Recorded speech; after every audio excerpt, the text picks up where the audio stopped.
আমার হাতে দুটি ডিম দেখতেছেন, দুটি ডিমের বর্তমান মূল্য 28 টাকা। কল্পনা করা যায়? আমার যদি ভুল না হয়, ইউক্রেন রাশিয়ার যুদ্ধের আগে 2021 সালের আমার স্পষ্ট মনে আছে 12 টাকা জোড়া ডিম কিনেছি, অথবা 14 টাকা কিনেছি সর্বশেষ।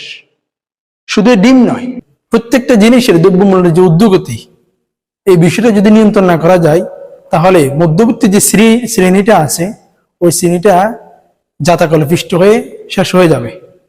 বর্তমান সরকার নতুন করে যখন ক্ষমতা আসলো, পূর্ববর্তী সরকারের যে সিন্ডিকেট ছিল বা পূর্ববর্তী সরকারের যে ব্যবসায়ীদের যে সিন্ডিকেট ছিল, এই সিন্ডিকেটটা ধ্বংস হয়ে যাওয়ার কথা। আমরা অনেক আশা করেছিলাম যে অন্তত এই সিন্ডিকেটটা ধ্বংস হয়ে জাতিকে দ্রব্যমূল্যের একটি আশাবাদ, নতুন একটি আশা যোগাবে। কিন্তু এখনো পর্যন্ত সরকার এই জায়গা থেকে ব্যর্থ হচ্ছে।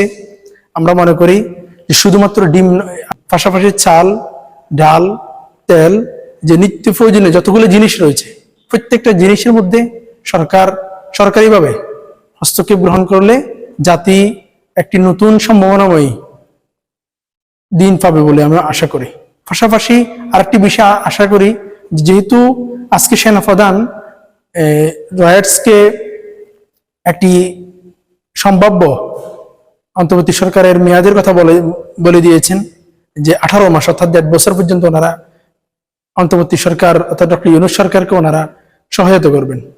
এখন এই 18 মাস যদি এইভাবেই, গত 2 মাস যেভাবে বিশৃঙ্খলার মধ্যে চলে যাচ্ছে, দ্রব্যমূল্যের ঊর্ধ্বগতি এভাবে যদি থাকে, তাহলে মানুষ কিন্তু এই টিকবে বলে আমার কাছে মনে হয় না, যে মানুষ অতিষ্ঠ হয়ে যাবে।